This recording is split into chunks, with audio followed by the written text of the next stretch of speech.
The Man Who Came Back by Matthew Solon. John Rowe recounts the story of the Shetland Bus and the Norwegians who crossed the North Sea during the height of the Second World War to continue the fight against the occupying German forces. The great events of the Second World War are well remembered, but for every grand strategy and mighty clash of arms there are 1,000 stories of individual courage, of unrecognized heroism.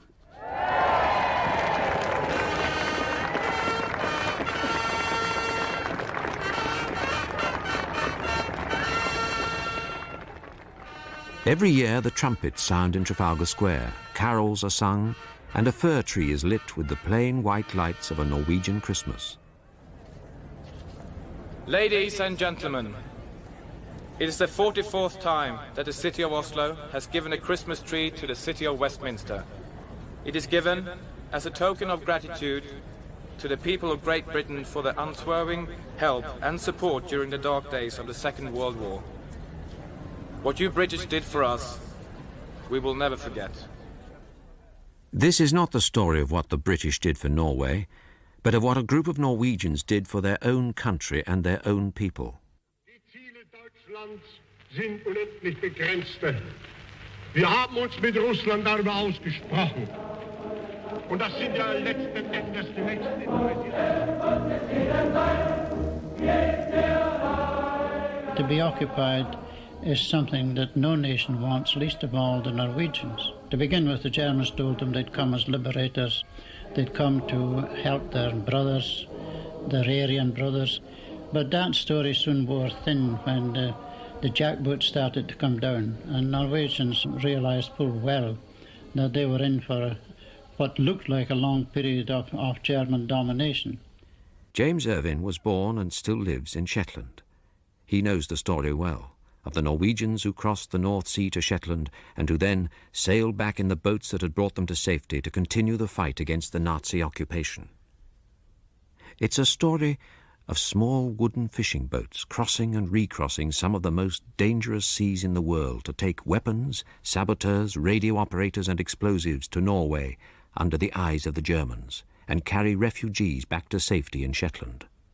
To begin with, they operated from a little place called Catforth.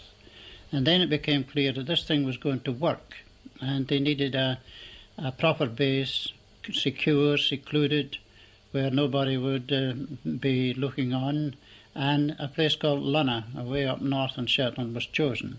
And that was the first base for what became known in due course as the Shetland Bus. SOE, Special Operations Executive, took over command of the Shetland Bus. A young sub-lieutenant called David Howarth was sent north to become its second-in-command. He was a naval officer, but the Shetland Bus was to totally ignore the traditional disciplines of the Royal Navy.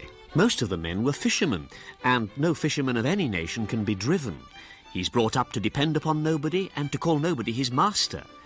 I soon learned that unless I was able and willing to explain step by step the connection between any job at Luna and the success of our voyages, it was better to leave the job undone.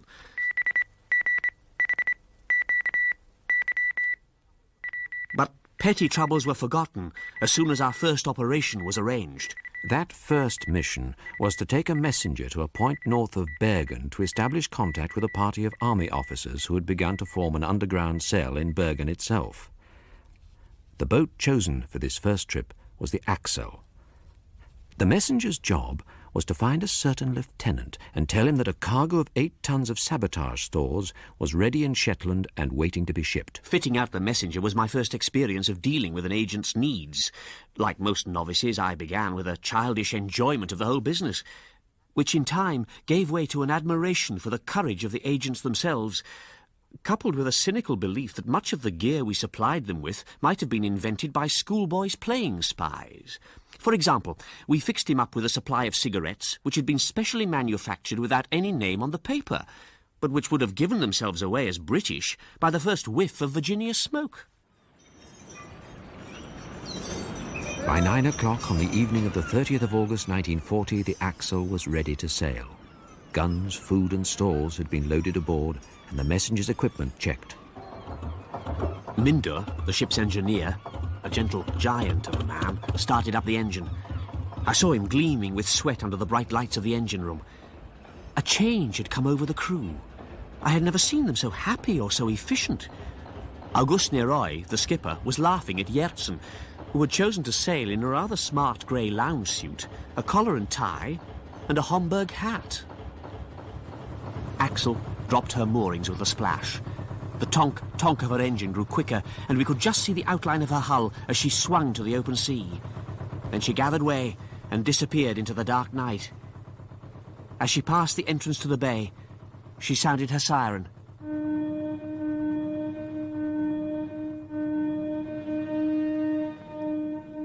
It was the letter V for victory.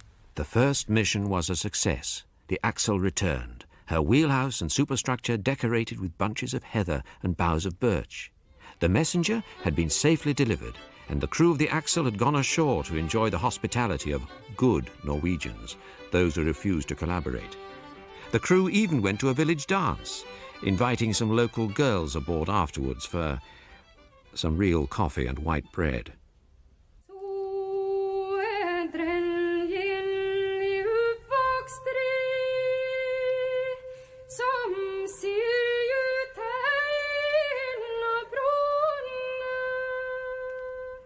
As the autumn turned into winter, confidence in the Shetland Bus operation began to grow. In less than 3 weeks, 8 trips were successfully completed. Tons of supplies were delivered to the resistance. Howarth and the British servicemen who helped them prepare the boats were close to exhaustion, but the work went on. And always there were reminders of the danger the crews, the secret agents, and the friendly Norwegians who helped them were facing. A message came through. A number of airmen, officers and radio operators had to come over to Shetland. The Germans were searching for them, and a rescue trip was urgently necessary.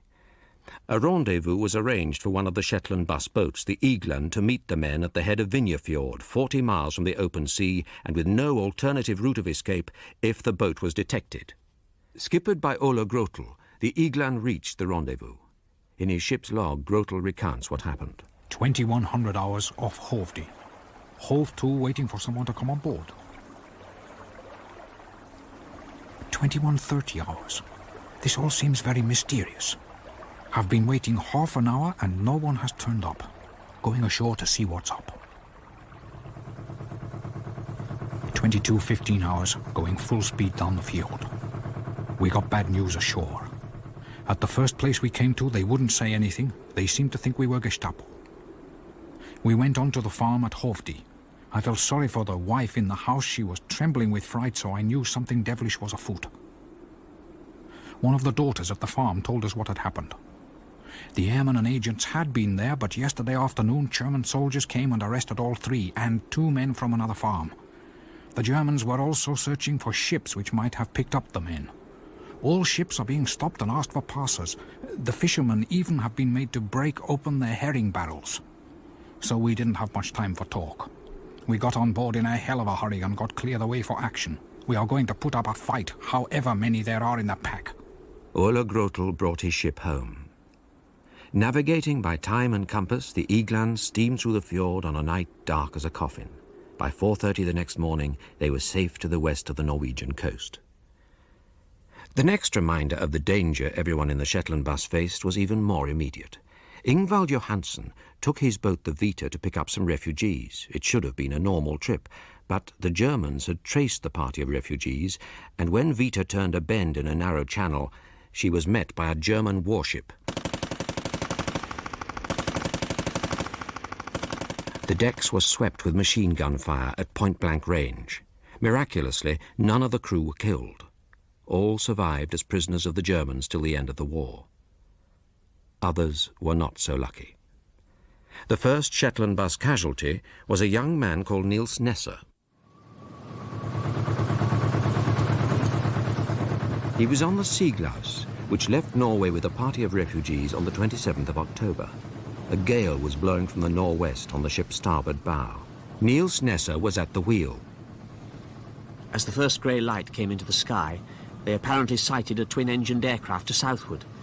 The weather was so bad, with seas sweeping the deck, that all the weapons, the Bren guns and the Tommy guns, had been taken inside and lashed down. The aircraft turned, approached the Siglaus at mast height from astern, and opened fire with cannon. Some of the crew ran to the forecastle hatch. As they reached the door, the first burst of fire smashed it to pieces. The aircraft made a second run over the ship from the bow, firing with cannon from nose to tail. By this time, Bord Grotel had found a Tommy gun. As it made its third run, Bord emptied the magazine at the aircraft, which immediately turned into a wide circle and disappeared towards the east. Throughout the attack, Niels Nesser had stayed at the wheel, doing his best to steer the ship clear of the harm. But he'd been hit in the head and the leg. They saw him fall. They bandaged his wounds and carried him to a bunk. He died an hour later without regaining consciousness. The Seaglouse returned through heavy seas, not as some of the boats were, decorated with boughs of birch and bunches of heather, but with her superstructure riddled with shell holes, her sails in rags, and her mizzenmast cut nearly through. There was no one at Luna to conduct Niels Nesser's funeral in Norwegian, but many of his young friends wept as the Scottish service, which they could hardly understand, was read at the graveside, overlooked by the sombre stone church. We commend into thy hands, most merciful Father, the soul of this our brother departed, and we commit his body to the ground, earth to earth, ashes to ashes, dust to dust, in sure and certain hope of the general resurrection in the last day, and the life of the world to come, through our Lord Jesus Christ, who shall fashion anew the body of our low estate, that it may be like unto his glorious body, according to the mighty working whereby he is able to subdue all things unto himself. After the committal, the last post was sounded.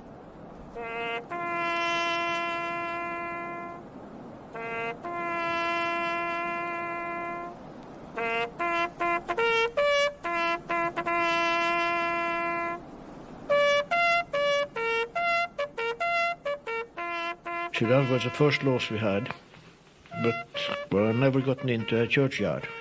They were lost at sea. Whenever we lost a man, they put a damper on the funeral of the boys for maybe 2-3 days. But then we know that we had to go someday, but when will our time come? So that was a big question.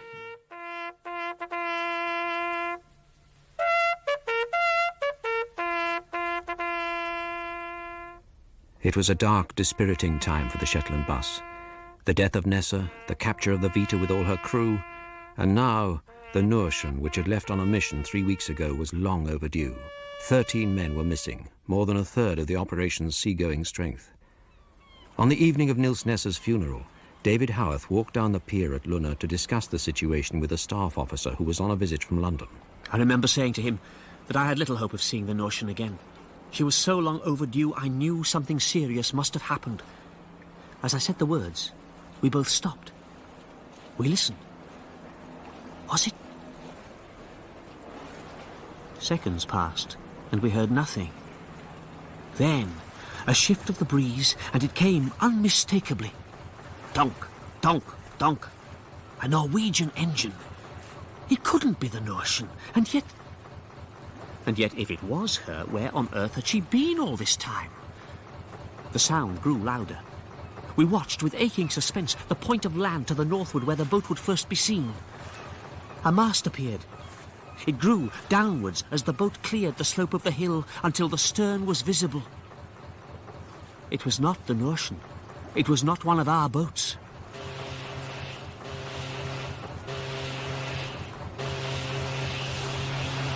But then she blew the V sign on her siren. It was our boys. I jumped into a dinghy and rowed out to meet them. Oh, by God, I'm glad to see you. Leif Larsen, Bjornoy, Pletten, Sangult, Nippen. Where are the others? Where's Jertsen and Merkestal? And what the devil is this boat you've got? Cora Everson tells the story of what happened to the Norwegian and her crew after they sailed from Luna on the 19th of October. There was a boat left, that's called Norwegian, with Jertsen as a skipper, Merkestal as an engineer, and Larsen, Pletten, Bjornoy, and Nippen. They were crew on there. She was going into Norway as a mine lion ship. And the latest mine in the area north of Kristiansund. When they finished that job, they set off to go back to Shetland. Turning for home, she met the full force of a northwest gale. Gjertsen, the skipper, decided to go on.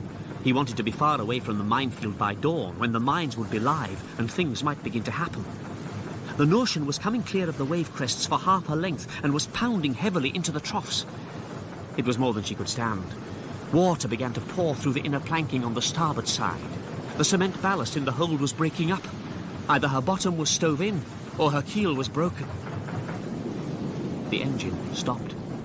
Foresail and mizzen burst into shreds and vanished. Nothing could be seen in the lashing of rain and spray.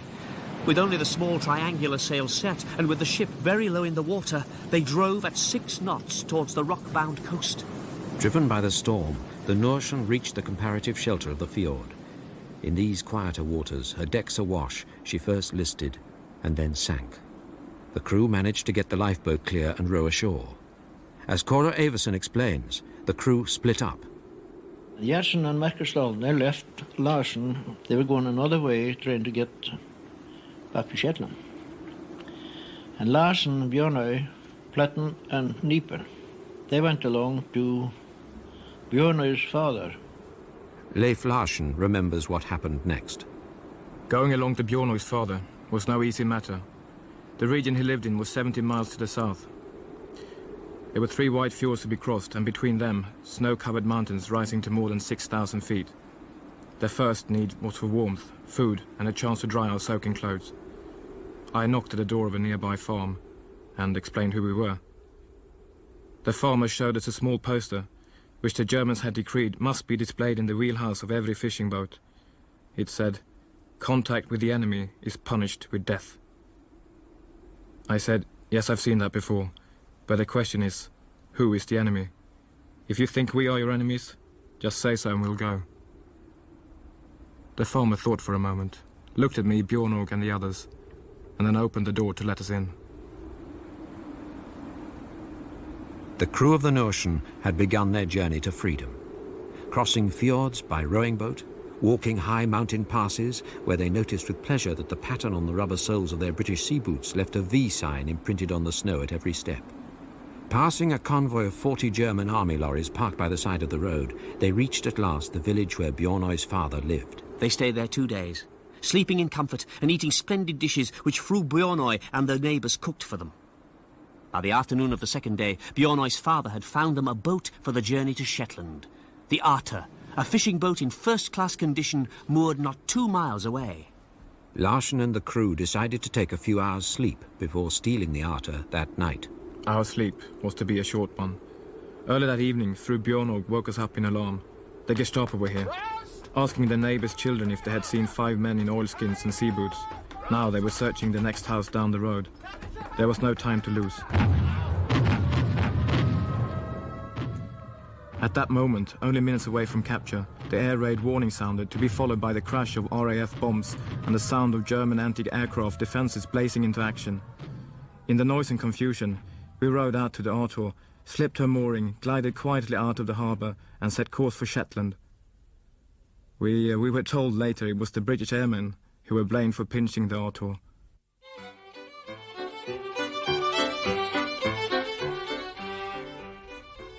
It was after that journey that Leif Larsen was elected skipper of the Arter.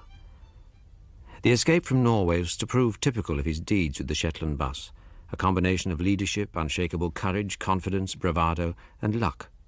He showed remarkable qualities. He had managed to do something that very few of us ever managed to do. He had managed to conquer fear. He was always calm, cool, and collected, and he took the most outrageous risks, but they came off. And of course the result was that he became the most decorated non-Briton ever. David Howarth remembers Larsen's first trip as skipper of the Arter. His mission was to re-establish contact with the agents in the district of Floro. To begin with, the trip went well. They made a safe landfall, found the local agent, handed over their cargo of explosives, and then gave him coffee, flour, tobacco, and the bottle of rum we had sent him for Christmas. The weather up until then had been good. I said last night, we better last on everything who's loose on deck, because I think we get more of a bargain for. He says, how? I said, you see the colour of the sky there? It's a sort of a brass coppery colour. getting a storm. I come and watch again at 12 o'clock, and the first thing I noticed was the bulwark on the starboard side was gone, and so much of the bulwark on the port side. And it was blowing like any darn thing. And then the engine stopped. There was too much water, only 2 feet of water in the engine room. With her engine stopped, Arthur lay broadside to the storm. Lying low in the water and out of control, seas constantly broke inboard. To lower the level of water in the engine room was an immediate matter of life and death. In the extremity, it was not for an hour that they noticed that one of the crew, Sangold, was gone. Perhaps the first breaker had swept him off the stern as he was working with the mizzen. The sail he had gone to take in was still set, but he had vanished without trace. Larsen gathered the surviving members of the crew into the comparative safety of the wheelhouse. For 4 days the storm beat upon them. The mizzenmast was torn down by the wind. On the second day, a German plane emerged from the low cloud and fired a burst of cannon fire. Growing increasingly weak, the crew managed to hold the Arta on course and keep the engine going. It was not until the morning of the 5th day they were able to make headway and set course for Shetland. In the afternoon, we at Luna heard an engine with a great feeling of thankfulness. The Arta's mizzenmast was lying on the stern in a tangle of rigging. The bulwarks were smashed and the gun mountings swept off their decks. Down below was a chaos of broken crockery and spilt food. That evening, as the crew told me their story and discussed the loss of their comrade, Otto Pletten and then Albertsen, Bjornoy and Larsen fell asleep in their chairs. Relief at the return of the Arta was mixed now with fears about Bleer, another one of the Shetland Bus boats, which had left Luna on a mission to pick up an agent from the island of Stord on the 9th of October. That morning was sunny and calm, and when we all went down to the pier where Bleer was moored to see her off, there was an even happier atmosphere than usual when a boat was sailing. The crew, going on their first trip, were like children waiting to go on a picnic. I cast off the stern ropes, and Kvalheim, a young man who had been working with us as a carpenter, stood by the forward spring. "Will you take me?" he asked eagerly. The crew shouted yes. Kvalheim turned to me and said, "Can I go? I'd like to do just one trip." The ship was already cast off, so I had to answer at once. "All right," I said, "but don't forget we want you ashore when you come back." He shook my hand vigorously, then jumped about 6 feet from the quay to the ship's rail. As Bleer turned to head for the harbour mouth, the crew were waving, and Kvalheim was doing a fantastic dance on the forecastle. In this cheerful manner, 6 men left for their fatal trip, and I, by a quick decision, sent a 7th with them. On her arrival in Norway, the Bleer picked up a group of more than 40 refugees, many of whom were being hunted by the Gestapo. All were taken safely on board, but the congestion was appalling. On a calm summer's day, the discomfort would have been intense. But on her passage back to Shetland, Bleer ran into the same storm with which Larsen and his crew had been struggling a few miles to the northward. She was never seen again.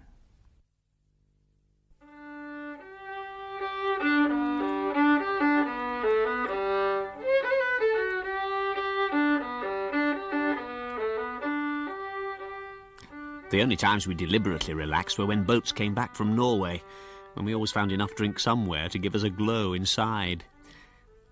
But it was hard to sleep in a comfortable bed when one knew what the men at sea were facing. I used to lie awake listening to the swell of the storm. But there was nothing whatever that I or anyone else could do to help the men at sea. Their salvation lay in their own hands. With the coming of spring in 1941, the nights became too short for the boats to cross in safety. It was time to take stock. The main change was to move the whole operation from the remote base at Luna to somewhere with access to proper engineering facilities. The site chosen was the village of Scalloway. One of the chief attractions of the place was the marine engineering firm belonging to Jack Moore. Jack Moore? He was the hardest worker I've ever come across. One of those men who might wear a collar and tie and paddy hat, but who preferred to be up to their elbows, or further, in good black oil. Jack Moore's job was to ensure the boats were fully prepared and seaworthy, and to repair them after their missions. Sometimes the violence of the North Sea storms would strip the decks clean of all their fittings. Sometimes the boats would be riddled with cannon fire from the German planes which pursued them. Standing in that same workshop, Jack Moore, now in his 90s, recalls an afternoon when Larsen returned to Scalloway with his boat badly battered by a storm. he immediately heard of a communication that the Gestapo was after a group of refugees, and he decided to go back at once to Norway. Larsen said you would go. Howard says you can't. Look at the damage you've got. Larsen turned around. He says, what the sea has taken, we don't need anyway. If he was sent on a mission, he went on the mission. Didn't matter whether it was weather or aircraft or... I called them all heroes, every one of them. But Larsen was certainly the leader. Larsen needed all his powers of leadership for his next mission, an attack by fishing boat on the most powerful German battleship in the North Sea, the Tirpitz.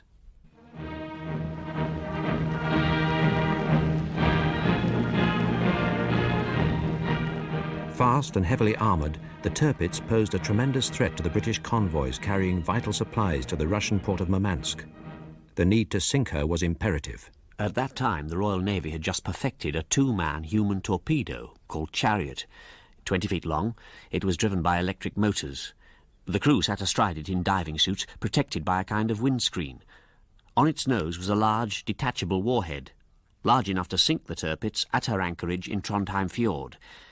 The Navy wanted us to get 2 of these machines with 6 men into the fjord. The choice of a skipper did not need discussion. Larsen was obviously the man for the job. He explained what was to happen at a specially convened meeting. Gentlemen, their plan is to carry the 2 heavily camouflaged chariots on deck for the passage across the North Sea. Then, at a hideout among the maze of islands and creeks off the Norwegian coast, they will be hoisted overboard and towed underwater for the last 100 miles past the German control point at the mouth of the fjord and towards the Tirpitz. 2 strong eyebolts will be fitted to the keel of the Arthur, here and here, to take the steel cable that will tow the chariots.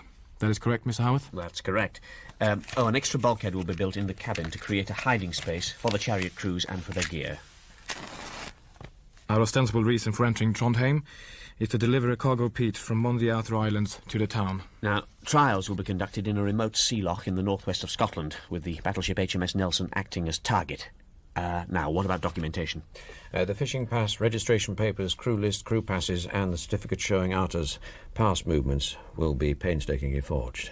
Everything from the deck mountings of the chariots to stores of tinned Norwegian food and German ersatz coffee will be carefully prepared, sir. An adventure, gentlemen, fraught with danger. Nothing will be left undone to ensure your safe passage through the German controls. But in the end, of course, Leif, it will be your courage and cunning that will be by far the most important factor in winning through. Finally, the day came for the Arthur to set sail. As she chugged out of harbour, her 55-foot hull was dwarfed by the bulk of HMS Alecto, the submarine depot ship. Alecto saluted her with a blast on her siren. Arthur answered in a similar voice, but proudly.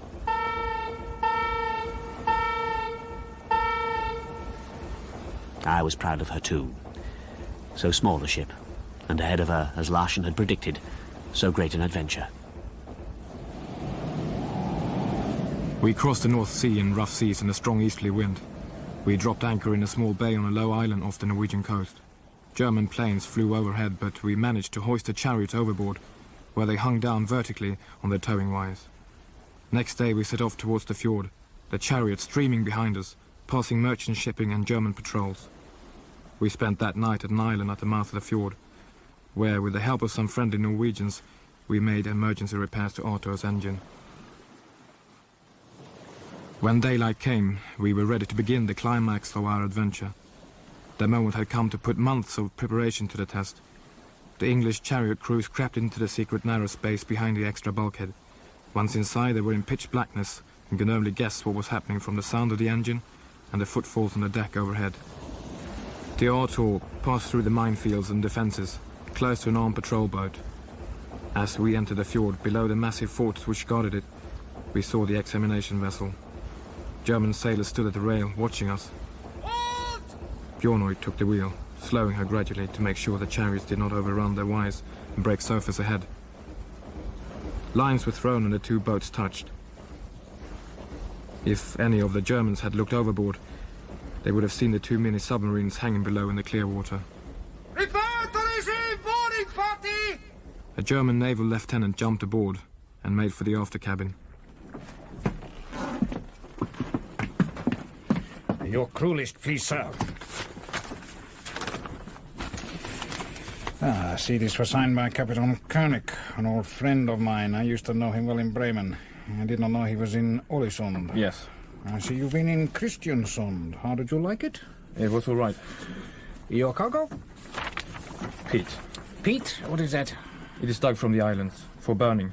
We are taking it to the town to sell. Ah, yes, now I understand you. You have a radio on board? No. Any photographic apparatus? No. You have passengers? No. And a crew of 4? Yes. And the crew is controlled? Yes. Your papers are in order. You are free to go. The German sailors cast off the mooring lines, and Bjornøy put the engine in gear. We all of us held our breath for a minute longer, till the chariots were towing securely again under the keel. Then, in the highest of spirits, we went down to the engine room to let the British crew out and to tell them that the worst part of the job was over. Going along the fjord, everyone's excitement grew. There was nothing now between us and the Tirpitz, except 50 miles of fjord and the torpedo nets, which the chariot crews knew would not cause them any trouble. The euphoria was not to last. After dark, there was an abrupt change in the weather. Larsen, his men and the British crew found themselves pitching into a steep, short sea. As they rose to the crest of a wave, they felt the tug of the towing wires on the keel. The bows fell into the trough, and when they rose again, the sharp tug was repeated. Then, something hit the propeller. The chariots were gone.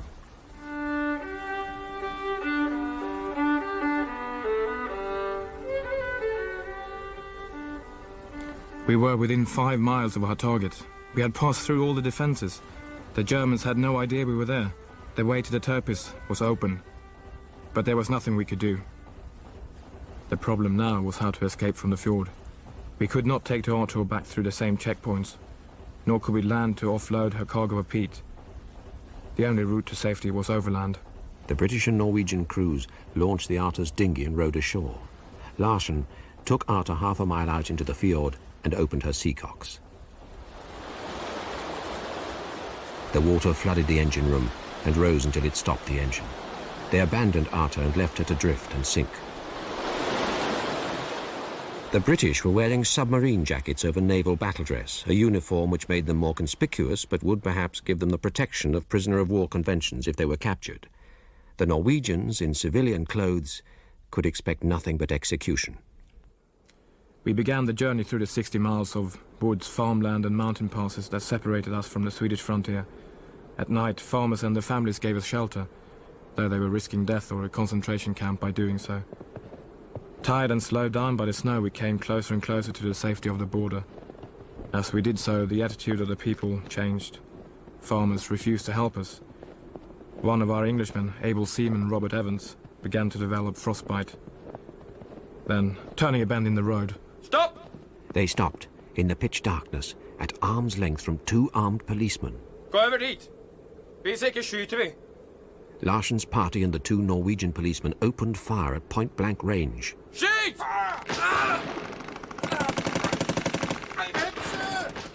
Everyone scattered and ran. Able seaman Evans was hit and fell in the road. The others didn't know if he'd been killed or wounded. but we could not go back to find out. The whole district was now on the alert. And even if Evans was alive and we could reach him, there was no way we could carry him over the last 10 miles to the frontier. Larsen and the others walked on through the night, to freedom.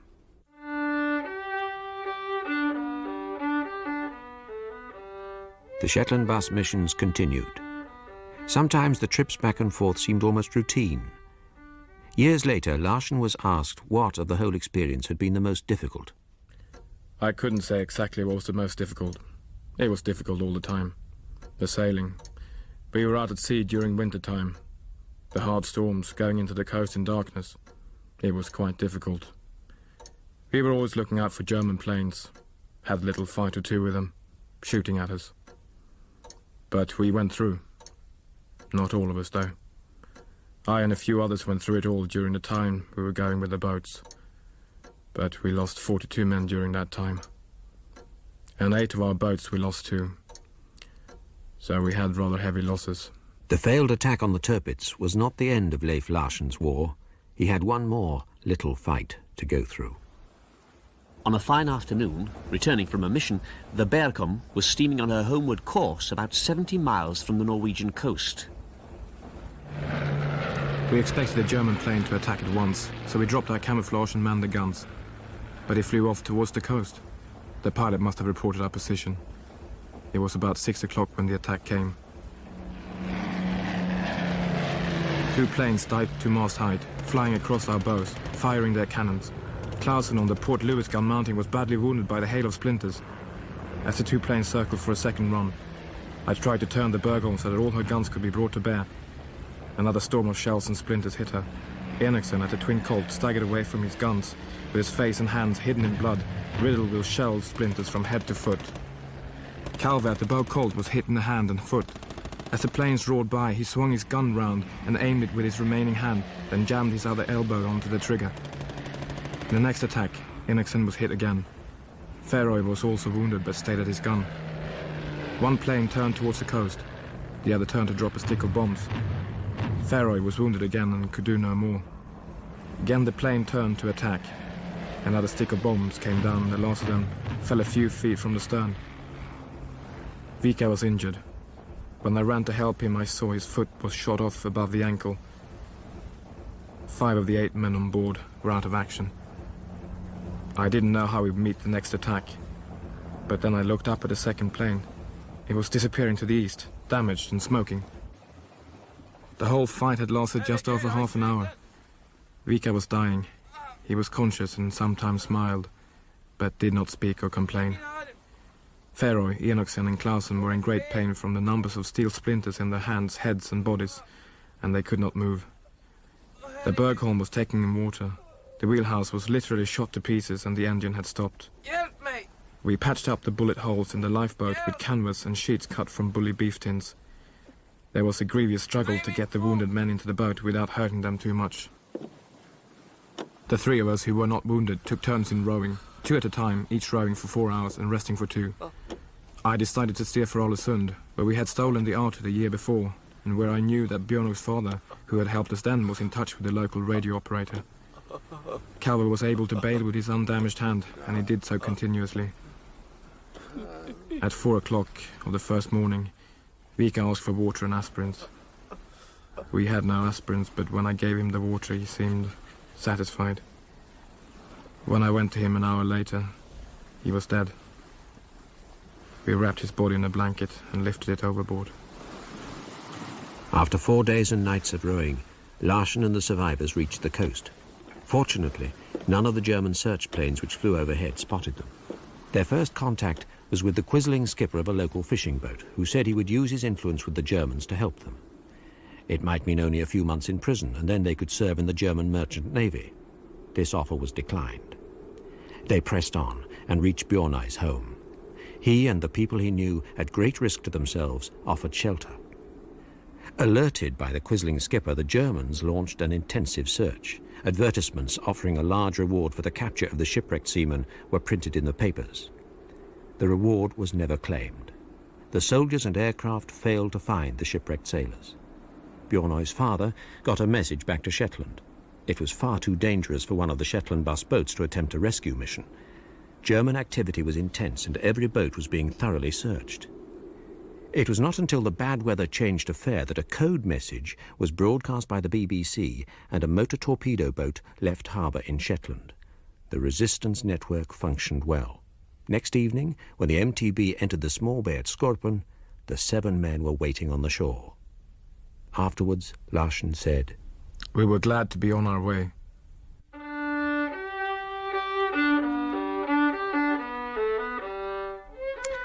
The days of the fishing boats were over. During that winter we'd lost 5 of them and 42 out of the 100 or so men who sailed regularly. The crews were still willing to sail, but the price was too high and the chances of success too low.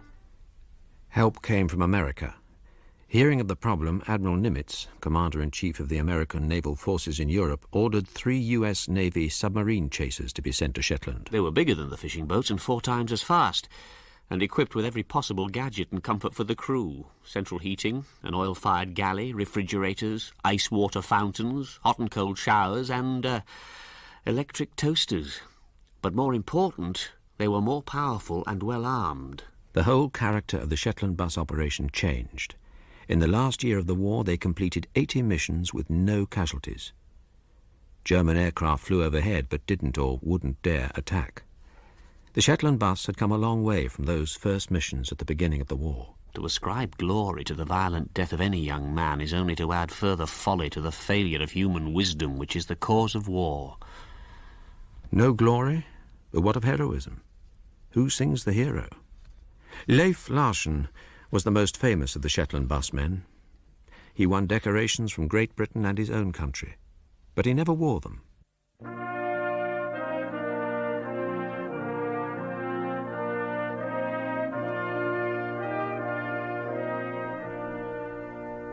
Last Christmas, people crowding round the Christmas tree in Trafalgar Square were asked had they heard of Leif Larsen. Someone thought he was a long-distance runner. Another was sure he was the Viking who discovered America before Columbus. Most shook their heads. And what of the many others? Pletten, Bjornoy, Nesser, Gjertsen, Grotel, and the rest of the long list of Norwegian sailors who risked everything they had. The Shetland Bus brought 350 refugees out of Norway, most of them fleeing from the Gestapo. Nearly 400 tons of arms and explosives were landed. The 60 radio transmitters and their operators provided Allied High Command with thorough information about everything the Germans did in Norway.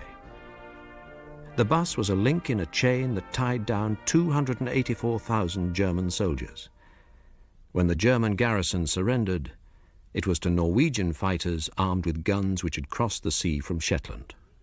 We can read about it and we can research it, but it's a thing that would have to be experienced to be realised, just what they went through and what they achieved. They saved ever so many lives. Every little thing they blew up, or every life they saved, how can we tell what went on from that? It's just a case of casting your bread in the waters. At night, after they had completed their missions, some of the crews would pick the early spring flowers from the meadows of their homeland.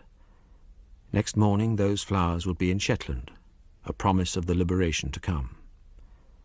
And the Shetlanders themselves, who welcomed their friends from Norway so warmly. Silent ye lie in distant lands and seas, heroes whose names we trace with love and pride. Endless our debt to you who fought and died, that we might taste the sweets of life and ease. Long shall the voice of fame your deeds recall, and glory gild your names on storied page. Noble and brave as in the sea king's age, defenders of fair freedom for us all.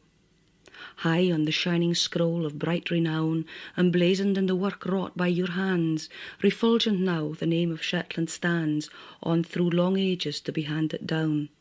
Ever shall thoughts of your victorious strife stir Shetland's sons to greater, grander life.